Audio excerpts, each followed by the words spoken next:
Hey everybody, welcome to Websites, What's Tried, True, and Muscle Up New as you prepare for 2024. I'm Connor Smith. I'm the CEO of the First Call Digital Agency. I'll be one of your hosts today. And I am Cassia Spurlock, the Digital Marketing Director at First Call, and I will be your co host. And we're really excited to talk websites and help small businesses get stronger in this area. Yeah, stronger indeed, but we don't want just your website to get stronger. We want your business to get stronger because your website's got to serve those business goals, customers, and prospects. Don't want this to be just a website for website's sake conversation. We definitely want it to be helpful to business people who are trying to improve their business outcomes. That's right. No matter how the digital landscape has changed throughout the years, websites continue to be one of the strongest muscle groups of any marketing effort. So if your website continues to feel like it's flailing or your digital marketing feels like it's really not carrying its weight, then you're in the right place. This webinar is not just a trend watch. We've prepped a 2024 website six-pack checklist because let's face it, nobody likes a flabby website. We'll be covering the highlights of some of the key elements to improve for your website. If you'd like to play along, please pause this video and go to the link below and download it. Yeah, it's this important topic because websites have become very important again. I think a lot of people have thought they've taken a backseat to social media the last couple of years. So let's get our minds in the digital gym and help you get in the zone on this. Remember, we're here to help you get your website in top shape so that it can help you outrun the competition in 2024 and beyond. So let's get this workout going. When it comes to websites, one of the big trends a few years ago was DIY, that do it yourself piece. And while that might work great at home, that approach, while tried, has not been proven to be tried and true. Why? Because the business is complex. Every business is complex, as simple as we want them to be. And when you look at this technology, websites, search engines, content, graphics, security, hosting, it adds a lot of variables. So our first recommendation to make sure is that you're thinking, who can help me, not how can I do this myself? When trying to improve your website and digital marketing in 2024, again, it's much more a who versus how type question. Yeah, the most successful businesses have a team of people, and your website really needs a team-based approach too, but you have to take a fractionalized team approach so that it's affordable as you're growing your business. But also has the strategy, technology, and creativity driving it to be successful. So some things to consider as you're evaluating your website and your digital marketing performance is, do you have somebody in place that can help focus specifically on strategy? Do you have somebody that's there to do overall project management? Do you have somebody dedicated to the creative aspect of doing visual aesthetics and brand elements, like a graphic designer? And even beyond that, a web developer can have a lot of different roles as well, beyond making the website look visually aesthetically pleasing, but also functionally improving it over time so that it can adapt to all of the new technology and smartphones and everything. Um, and the one of my personal favorites, the ongoing war we have with SEO. Yeah, it's a lot of complexity. It's a lot of who's, and that who question, comes from that business book, Who Not How, from Benjamin Hardy and Dan Sullivan. A great read if you haven't checked it out. And whether with its if it's with our team or another, if your website is important to the success of your business, you're going to need a crew of specialists dedicating to realizing the vision. So if you're flying solo, if you're a one-man team that needs reinforcement, or if your website guy is just kind of been one of those fly-by-night, hang up the hats, here today, gone tomorrow, you'll want to forge a partnership with a company that possesses that full spectrum of expertise necessary to get your website in top shape and performance on track. So, just like in fitness, there are some strategies in digital marketing that are those kind of simple bench press, foundational type exercises that you got to do to get fit. And so, we've got to return to the fundamentals and get them done well before you start trying to do any of the new stuff. So, here are a few tried and true things for your marketing and website for 2024. If you didn't grab it at the beginning, again, there is that link to our fitness six-pack checklist, so you can download that, get these tips and more. Cassia, help us talk us through some of this stuff. Let's talk strategy before tactics. Yeah, strategy is such an important piece of an effective digital marketing campaign. There's this really great quote that I've always liked by Sun Tzu, The Art of War. It's tactics without strategy are the noises before defeat. And I think, it's January right now, and it's so common for people to set their New Year's resolution. And I think probably the top of the list, the number one that people always do is that they want to be more fit in the year ahead. And it's such a great analogy for digital marketing because people know all of the tactics that are involved in fitness. They know that they need to get their diet better, they know that they need to get into the gym. But the reason why a lot of people fail in succeeding in this resolution is that they don't have a strategy. So, just in the same way that you wouldn't decide, I'm going to run a marathon next week, you would set out a goal, which is the marathon, and then implement all the tactics that you need to get to that point where you can feel comfortable, confident, and really believe that you are going to achieve that goal. So, in that same analogy, you really need to make sure that you have crystal clear business objectives, and then that you know the tactics that are going to drive towards those objectives and really how to get there. So, creating a really strong strategy that aligns with who your buyers are, what are their pain points, how are you addressing them, is really going to help you see that core strength development that you really need to feel stable and solid as you do your business marketing. Yeah, excellent stuff. And ultimately, when you've got that clear vision and you've got your a lot of times what jumps into your mind is what are all the barriers? And those barriers are really just the playground for how to innovate, how to overcome that stuff. So don't look at those barriers as bad things. Look at them as how can I leverage these, to come up with true strategies to solve them. Yeah, they're like Well, track hurdles. yeah. Yeah. Another tried and true principle is brand consistency. You want to talk us through that? Yeah, I think that a lot of small businesses kind of get tripped up on the idea of brand because it's often associated with really big companies like Coca-Cola, Nike, that kind of thing. But branding has a lot of layers to it, and there's the obvious visual aesthetic aspect of branding, so color Hmm. schemes, logo, and that kind of thing. And to stick with our fitness analogy, you can really think of this as like your fitness apparel. It's the clothes that you wear to have an aesthetic that you're presenting. So you want it to represent you well. You want it to suit the type of fitness that you're focused on. You want it to be recognizable. You want it to be affordable. So these are all of the brand elements that are graphic, visually, aesthetically suiting your brand. But beyond that, how you present yourself, what you say, these are other aspects of branding that are not as focused on when a lot of brands are starting off on developing a brand book or a brand guide. So you do want to work on things like tone and voice to ensure that you are presenting your brand in a way that's going to align with your customer really well. So one thing that really helps to make sure that like you get your brand strong, like solid, is to have that kind of a book or brand guide that lays out these essentials well, so that you can present your brand consistently across social media, websites, print materials. There's no question about who you are and how you want to be displaying yourself to your customers. Yeah, and with all that stuff, you start seeing brand and brand book.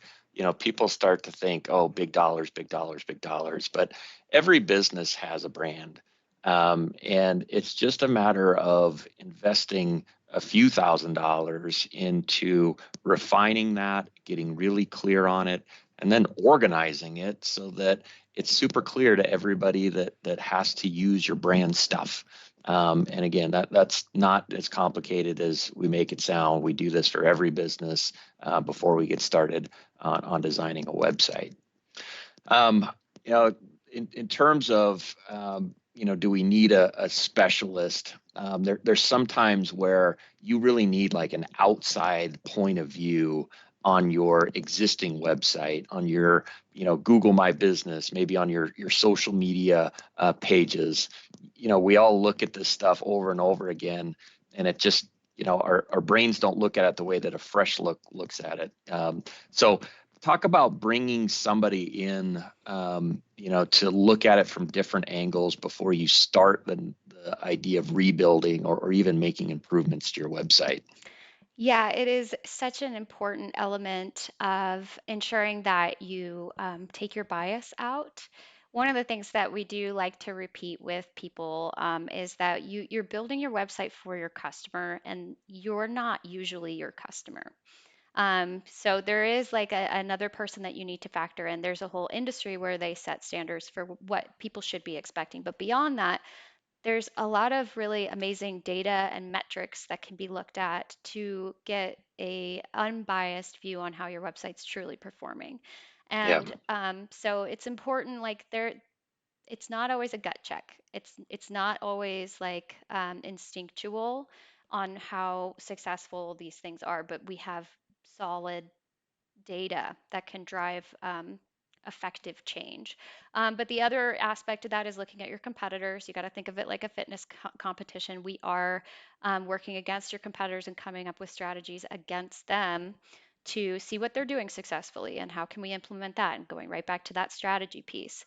So if you are struggling to really assess whether or not your website's successful, it is really helpful to bring in an expert that knows how to evaluate data and knows how to look at it technically, functionally, and look at your competitors and make sense of what's working and not working. Yeah, it's a great tip, and again, this is not something that needs to cost you thousands and thousands of dollars. The information is there, but if you don't look at it, you can't apply it. Um, if you're going off of your emotions, I don't like my website anymore. It's like, all right, what's the business outcome that you're trying to achieve, and what's working and what's not working, and then let's fix the things that aren't working. That's the approach that you have to take, and you've got to be looking at data, your brand, your customer, your competitors, all the things that you mentioned. Let's go back to strategy. If you've evaluated that website, and let before we jump into that, it's like, if your website is just a complete turd, I mean, let's just say that you've not touched this thing in 15 years or 10 years or whatever it is, and it completely is, old and doesn't align with your business anymore. But again, assuming it's not a complete turd, how can that help you with strategy? Yeah, assuming it's not a complete turd, which you'd be amazed we still come across those. Um, Yeah, we do. yeah. So just like a physical therapist or a fitness coach, they can evaluate a lot of data points and things to give you valuable insights on really like where your strengths and where your weaknesses are. And for the sake of time, I don't want to go into all of the details of the practical insights, but we do cover some of them in the checklist. But really, there's a lot of information that can help you build a solid game plan and strategy to ensure that the people you're reaching, those who really need your help with their specific problems where you have a solution that'll solve them, you can, what it really boils down to is your website helping them get to know you, get to like you, and get to trust you? And Right. if you can get those three elements lined up, which there's a lot of tactics, but those are the goals that we set out when we build a website for clients. Great stuff. Well, I think money is always top of mind, to business folks. It's a tried and true tool to make investments, to help you achieve business outcome. But, how has that spending game changed, as it comes to websites? Like, you got to spend money, but how has it changed? Yeah. I mean, you've got to have a budget for success, and businesses really can get a good return on investment when they build an effective website that continues to give a good return on investment over time. So the race is competitive. It's getting more and more competitive. That's not going away.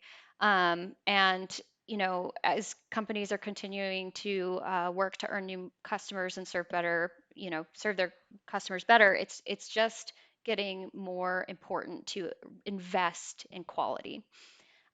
So it's always been true. You get what you pay for. And that's absolutely tried and true in the world of websites. Anybody that's used a really poor functioning website knows the difference Yeah. between high quality and low quality. So, the other aspect of it is like, how is it going to age over the next couple of years, and do you have ongoing support? And so there's a lot of factors that go into assessing whether or not you're getting good quality and a good investment from your website. I think what businesses really need to keep in mind is that the buyer's journey is going through your website. And if you're adding value to your buyer's journey, whether that's from the very beginning where they're just discovering your service, or even near the end of the sales process when that website may be helping to support your sales team, um, it needs to have that good quality investment to represent it visually well with your brand, um, and support it with high quality content and graphics. And it's a simple thing. It's like people are going to go to your website, people that you want to buy from you, people that you want to have a relationship with. And so if it's not a quality representation, if it doesn't create that know, like, and trust, it's going to harm you versus help you. And typically, we're our sites are about a minimum of $18,000. We're spreading that over the cost of 3 years, but that at least gives you a number of what a quality, professionally designed custom website costs in today's market that's going to represent you well in each and every step of that buyer journey. Well, there's this other old saying in website development, web development, that content is king. And there's portions of that are tried and true. And we'll probably talk a little bit more about what's not true in that statement in our next little section here. But let's focus on the tried and true piece of content is king. Yeah. So the way I like to think of it now is that content has become more of a heavyweight champ. It's no longer the end all be all, but it still carries a lot of weight, packs a lot of punch, but without good training and strategy, it is just a bumbling mess. And that's become the trend lately, especially as we see AI technology becoming more prevalent, that it is so much easier to generate a lot of content. But is it valuable? Is it engaging? Is it influential?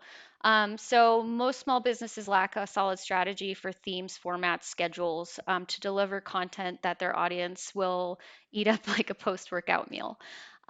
You really need someone like a content boss who knows what to say it, how to structure the text, and generate it in a way that's going to be engaging. Um, the good news is that this used to be a really high cost for businesses, really expensive. But good content people have more tools today, including AI, that can help them produce better content more frequently for less money. But you still want to have those human eyes to adjust, assess, plan, strategize to make sure that it's engaging with your audience in an effective way.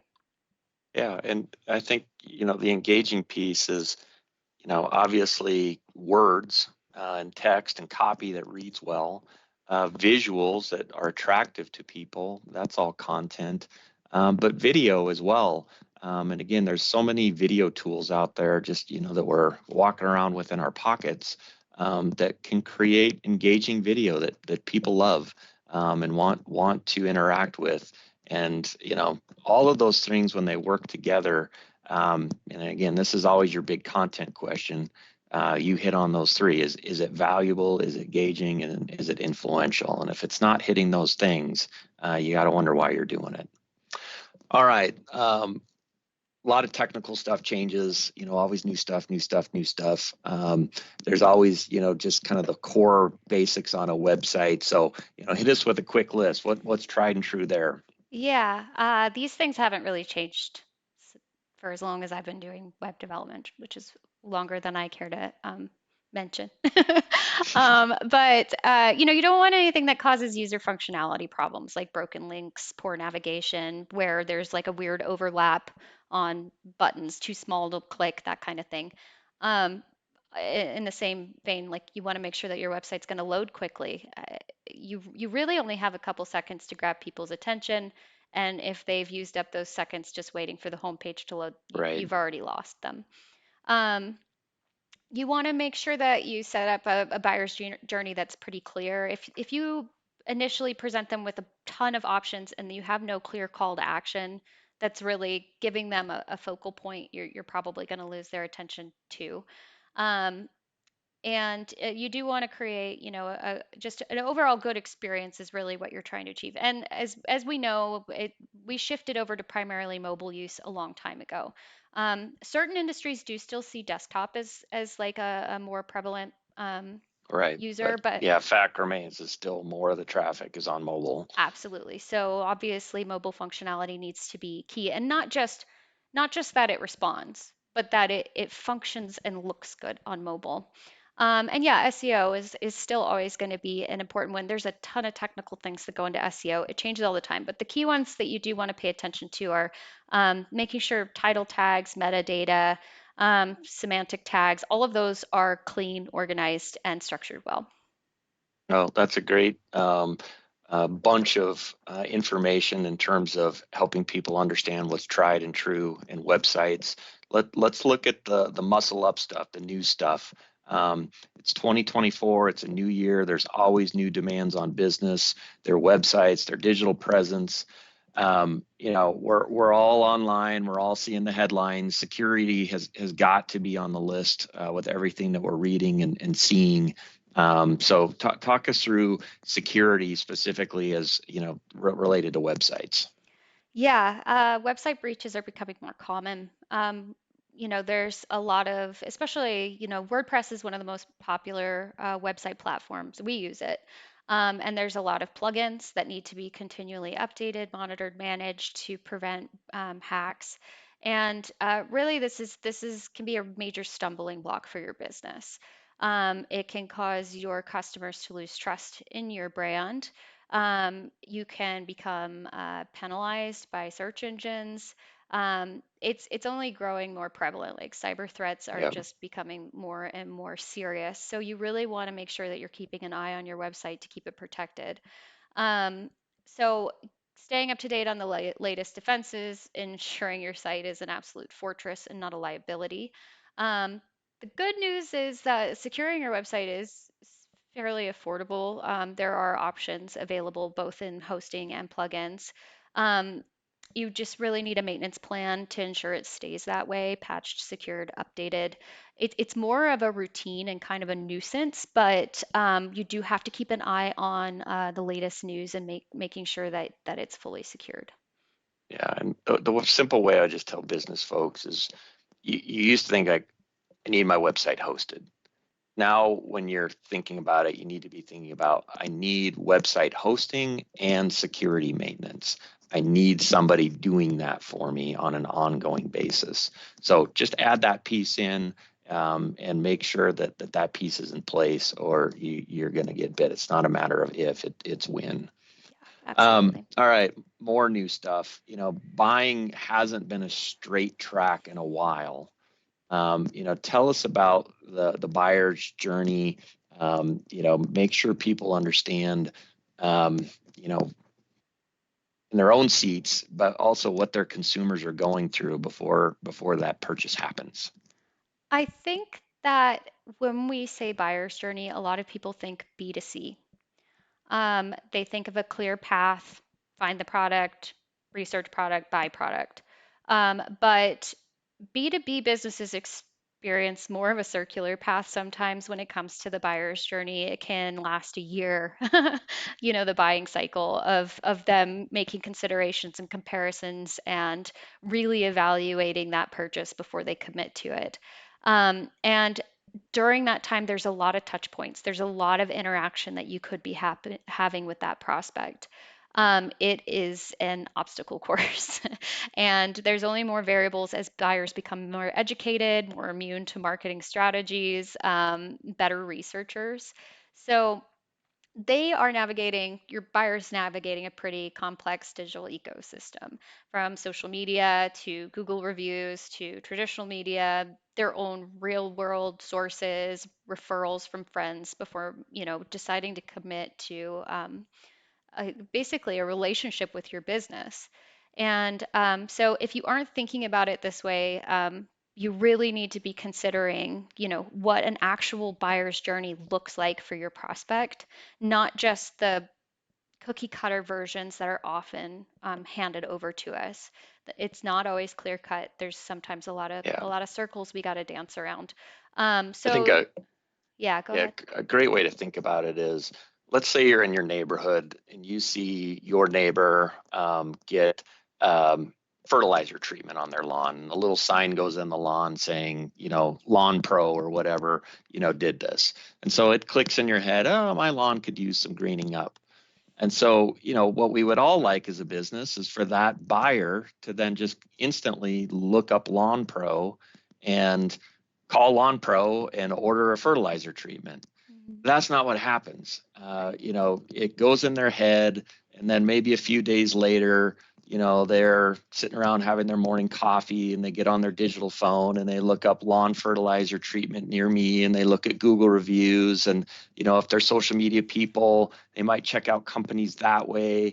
And then they might go to, websites, and then they might go on about their day and forget completely about it. And then a week or two later, they're back at it. They walk over to the neighbor. Who was that guy again? Oh, it was Lawn Pro. Oh, I didn't check out their website, right? They go Yep. check out that website. It's a turd. It turns them off. They go look at other ones. And eventually it's like, oh, problem's bad enough. I'm going to go ahead and do this, right? It's Mhm. all over the place until they get to that point. And so each one of those touch points you want to make sure is strong digitally. Yeah, absolutely. Okay. The job market, this is a website webinar. And so you might not be thinking job market, but super tight. Unemployment's never been so low. Um, it's the same kind of thing. Potential job searchers also are going through a buyer's journey. What do businesses need to rethink when it comes to their website and attracting people? Yeah, I websites are becoming more and more important. From that branding standpoint, not just for potential clients, but also how you're representing your culture and whether or not people want to work for you. So the job market is like an elite competition, and if you really want to attract like the top athletes, you need to make sure your brand is representing well online in the digital landscape. So um, the way that people used to hire is they used to put out a "we're hiring" sign, and that's not going to fly anymore because people have a lot of options, and so they're not even necessarily motivated by just the paycheck. They want to make sure that they're going to have a good experience working for your company. They're looking for a team that they want to work with. And that's one of the top criteria that people put Right. for job searching is, am I going to enjoy the people that I work with? Um, so you want to make sure that your website is representing your company's culture well, and this can also lead to sales. People want to work for companies that take care of their employees. So you want to make sure that resonates well with job seekers. Um, Really think of your website as like a highlight reel that encourages them to join your ranks. You cannot attract good talent to your website if it doesn't speak to them. And you really want to identify the potential problems that they may be having, like with their current employers, and say, like, this is how we're different. This is what makes us a great company to work for and stay with for the long term. And the better you can outline that, the more likely you are to have these really top level performers that stay with you for a while and bring a lot of value to your company. Great stuff.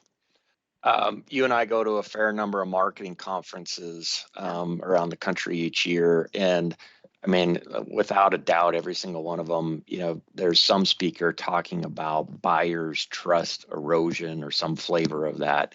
Well, simplify that. What does that mean for a small business? Uh, it kind of goes back to what I was saying about people being better educated, but there's a lot of examples of like promises not being kept by brands. And so people are just more and more skeptical when it comes to the language that companies use to define like who they are and what they do. Um, they're bombarded with a lot of information on the day to day, and so they're constantly navigating a landscape that's cluttered with disinformation. And they sometimes their experience or someone they know's experience doesn't line up with what they were promised. So small businesses really need to be thinking about being in that trust economy and taking action accordingly. So, be transparent, um, be honest with how you do your conversations and upfront, and they'll really value that a lot more than a lofty promise that you can't uphold. And let customer-driven content be like an important factor. So, try to get engagement and participation. Try to get reviews. Try to get other people to talk about your brand other than just yourself, because they're gonna trust other people's opinions. Um, a lot more than yours on like Yeah, how you're delivering your product. right. So it's try to establish a genuine connection with people. And as you're thinking about this, a lot of that stuff you don't control, but your website you do control. Hmm. It's the one place where every piece of content that is on there is something that you control. And so if you take all of that content that creates true authenticity, creates true conversations, provides transparency, and put that together in your website, people are going to go out to the market and look at different information sources, but they're also going to come back to the website to see what you have to say. So you got to take advantage of that. You got to maximize that. And you got to understand we're not just in that info where we're moved beyond that information economy. We're into this trust economy piece, and that's an opportunity, because the more trust we have with the people that we're doing commerce with, not only are the better the financial outcomes, but also just the better the non-financial outcomes are. So double down on that. Google, you can't do a website webinar and not talk about Google. So Google's changed a lot, has more dramatic changes ahead. Give us some down to earth reality here. Yeah. I mean, the unfortunate fact is that we don't have a lot of privacy online. It it makes it easier for buyers and sellers to connect, but the drawback is that there's no privacy. Like there's a lot of tracking that happens. And Google is the primary search engine. It's one of the primary trackers that gathers data. Um, but globally, if you're in the web space, you're familiar with GDPR. But there's a lot of efforts being made to secure, um, to reduce the amount of data that's being collected. Yeah, increase people's privacy. I mean, it's Y- it's Yeah. it's trending for sure. So it's posing a lot of questions as far as what the future of that data tracking looks like, and how we're going to effectively do ads, and how it's going to influence Google's algorithm. I mean, the other aspect of that, and we actually have a separate video on this, but is the way that Google changed its whole analytics tracking from G3 to G4 was another big part of that change in how it was collecting data. Um, but so Google is like making a lot of adjustments in what its expectation is there. But it is rewarding sites that offer high quality information and direct relationships to searchers. And so the best way to earn its favor is to focus on delivering valuable content that addresses the needs of your audience, and you'll continue to see rankings climb. This has never changed. As many very specific SEO tactics that have existed over the years, the most primary thing you can focus on is just creating genuine content that connects with your buyers, and just trying to create an experience that feels reciprocal for them. um, but the one thing to factor in is data analysis is going to be more difficult, but the relationship and trust that you build with your clients isn't going to change. So the more participation you can get there, the better. Yeah, good stuff. But the way I would simplify all of that is there's so many third parties, like people don't even understand how many third parties there are with this whole data tracking thing. And what that does is it creates a bunch of layers between you and buyers. And ultimately, Google is going to have to um, value direct relationship more than all of this third party weird data gamification type stuff. I think it's going to be good for small business. It does, again, create a lot of questions, but it's something you've got to keep your eye on and stay up with. Another new technology that probably we'll be talking about every single year going forward, the way that we've talked about Google, is, of course, AI, artificial intelligence. More and more people are using AI to help them be smarter, to do common tasks. What can you tell us about AI and websites? Yeah, if you haven't had an opportunity to mess around with any of the new AI tools, they're pretty cool. And they're really changing the way people experience things online. I mean, there's a lot of things that are still in development, like these really cool chat bots that use AI technology to give way more than just the standard answers. Um, but it's going to really change the way people do research, and the way that they shop. So, you know, making sure that your website and social media provide accurate data to power consumer experiences is really important. You can use AI technology to help generate content. It's still important to put like your own branded voice and touch onto it. But it is really a super supportive kind of spotter for marketers, offering that extra set of hands to lift the weight of crafting content at speeds that we've never seen before. Just can do some research for you. The important caveat to that is that depending on which of those AI tools you decide to use, you still need to do maybe some independent research to make sure that it is 100% accurate. Um, but this is what we had mentioned before. The thing to be mindful of is that with these tools, people are generating tons and tons and tons of content much faster. So you really want to emphasize making sure that it has clarity and value. And this goes back also to really understanding that buyer's journey. Where are they? What do they really want answers to? How can you get their engagement or participation with that content to get it in front of them and get them excited about it? So those are some things to consider if you do decide to implement AI into your marketing strategy for your website. And if you go back to my story about the neighbor seeing the lawn fertilizer, they might go to AI and say, hey, what are the environmental impacts of lawn fertilizer, Yeah, that's a and great point. and bone up that way. They might say, what should you look for in a lawn fertilizing company, before you do business with them, and get a bunch of information there. And then they may dive deeper and say, hey, I'm in you know uh, Missoula, Montana, and based off of all of everything you just shared with me, please look at the local companies and give me your feedback on who you would choose and why. Yeah. And AI is going out to social media, to your website. Again, it depends on the technologies, but AI needs data. And so you can supply data via your website, via your social media, so that AI has intelligence to help their searchers. That is another really good point about that is that it's not bad to make sure AI has the right information about your business Right. because it can actually pull incorrect information. So you can go in and tell it, like, hey, why do you think I'm in Michigan? Yeah, Where is and that coming from? that's another value of bringing a specialist in, to really look at your whole digital presence, because they're going to look at things behind the scenes with all these third parties and see, is there misinformation out there that you need to correct. So all right, let's keep moving.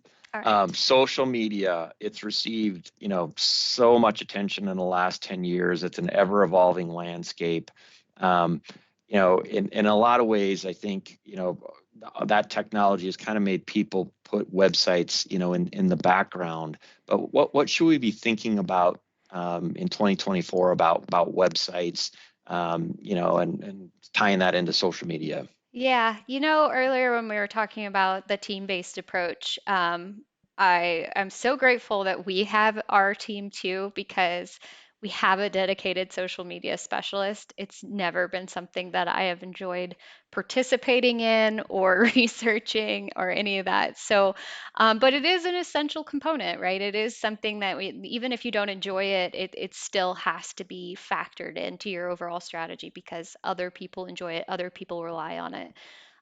So no matter what, social media is going to be a part of your buyer's journey. Even not being present on social media can influence your buyer's journey because they're going to check. So it's vital for if you really want that engagement, that reach, that customer-driven content that you can get. So you do want to have your social media presence branded and consistent. Um, but still, with your website, that's you have a lot more control over the narrative and presentation of your brand and the information. And so social media really is more just the engagement piece. So, um, you have also the ability to influence with SEO on the web side. Um, Website traffic is still consistent. Like it's still one of the strongest pieces you can focus on. And for local businesses, you're not going to see local performance without a website that is focused on that. Um, and yeah, so I'm mostly Oh, like diverting over to the SEO aspect of it, but the other key piece is that you can control your brand representation and culture pieces there a lot more effectively than you can on a social platform. and I don't think everybody realizes as well, but like if you're on TikTok, you can do search on TikTok to find businesses. If you're on Facebook, you can do search on Facebook to find businesses. And so it's those sources are pulling, from your website as well as from the data within their social media engines. So if I'm on, my Facebook company profile, there is going to be a link, to that website. So all of that traffic source, you've got to be thinking about those. YouTube, is I don't know if this is still true, but it's searched as much, if not more, than Google. Yeah. And so again, same kind of mentality. It's another traffic source. Hmm. So you've got to think about those traffic sources. You can't ignore them. I don't know if it's new, but it may be new information to you, and you've got to make sure you're paying attention to it.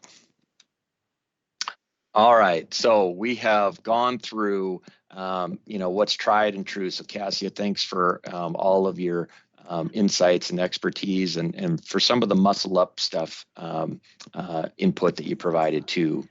I want to give people, some bonus content, and this is, not from you and not from me. There's a number of different website consultants, that we follow in the industry. One is a guy by the name of Marcus Sheridan. He wrote a great marketing book years ago called, well, now I'm going to space on it, but I'll think of it in a second.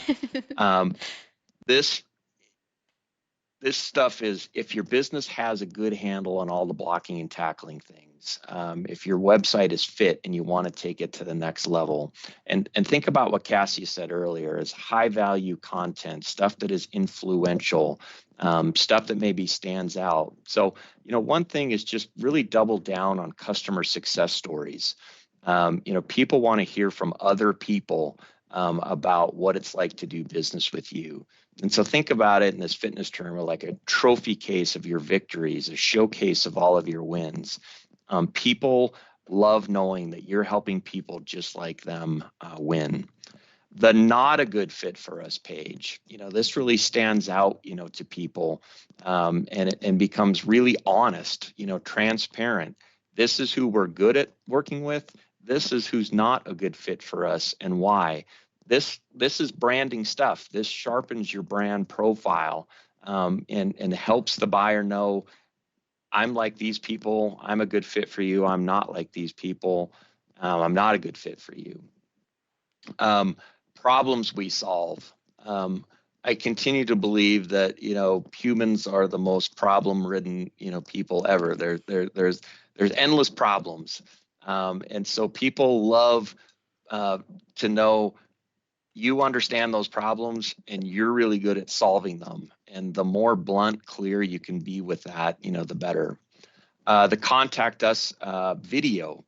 You go to somebody's contact us page and there's that, nondescript plug-in form. You fill it out. You have no idea what's going to happen next. Add a little video that says, here is what's going to happen after you've reached out.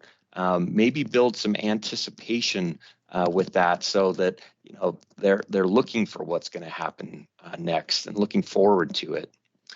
Videos on those key product pages.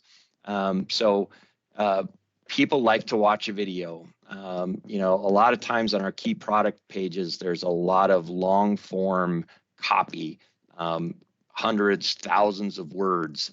And it can just be that whole TLDR, too long, didn't read. But if you've got a video, it's like, oh, I'm going to watch this and I'm going to get the skinny there. And then maybe that entices me, to dive deeper into that content. The FAQ, frequently asked questions sales video. What are those handful of preliminary questions people have in their sales process? If you can speak to those in a video, it's going to give people some of that initial information that they're looking for. We did this for a law firm, and it did a couple of things. One, they were getting too many phone calls with people having such wide and varied questions that it was wasting everybody's time. So we introduced one of these videos, and now every phone call that they've gotten has been a much higher quality, focused, good conversation because the person was able to think through some of the things that they need to think about before they engaged a firm. And now when we talk to the people that answer the phone at that firm, we're like their heroes because they're enjoying who they're talking to, how the conversations are going, so much more by just this one simple change. I do want to make a note because you mentioned quite a few videos as being focal points on ways you can really up your website game in 2024. They don't have to be high production. No, You don't have to spend thousands of dollars on a super cut together and smooth transitions. In fact, there's a lot of genuineness to just sitting down, just invest in a nice camera, but like just sitting down, doing a recording, having a conversation like you would with somebody that you want to have a working relationship with. So don't be intimidated by the amount of videos we're recommending. They're yeah, very it's mostly your time investment that yeah. you should focus on for that. And it's again less super quality Hollywood level production and more approachability, how you would speak to people in real life. Yeah. That's what's going to come through and make people feel comfortable, that they can take that next step, whatever it is. So, each of these ideas helps your buyer and your website, become more interesting, engaging, influential. And again, none of this stuff is going to break the bank. The book, I did think of it as They Ask, You You Answer. answer. Yeah, good So one. anyway, wonderful book, for folks in business and marketing. Yep. All right. So Cassia, do we want your website to be flabby in 2024? No. You don't Definitely not. you don't want a flabby website in 2024. We have we can take those marketing muffin tops and turn them into a website six pack. So our you can find our website at www.firstcall-web. And if you're working through the executive checklist we provided and you have found that there are gaps, weaknesses that you really want to work on in 2024, kudos to you for taking the first step on doing that assessment. So we really love helping businesses grow, and it is really like a marathon in getting that long-term goal set, picking the right tactics, starting with the right strategy. Um, so we help businesses all over the U.S. And the first focal point is getting that website reassessed and making sure that we can, understand your industry, your web presence, your competitors, and then assess your buyers and get a real strong understanding of where you want to go. So, as I said, we're located in Montana, but we can help small businesses all across the U.S. Grow in 2024. Yeah, so that wraps up today's webinar. We hope it helped you prepare for a great 2024 by hitting on what's tried, true, and muscle up new for your website. So remember the team here at First Call, we're here to help get your website in top shape, and that's going to help you outrun the competition in 2024 and beyond. That website address again is www.firstcall-web.com. Thanks so much for watching, and if you haven't, subscribe to our channel. Yeah, Have a great day, everybody. yeah. Bye.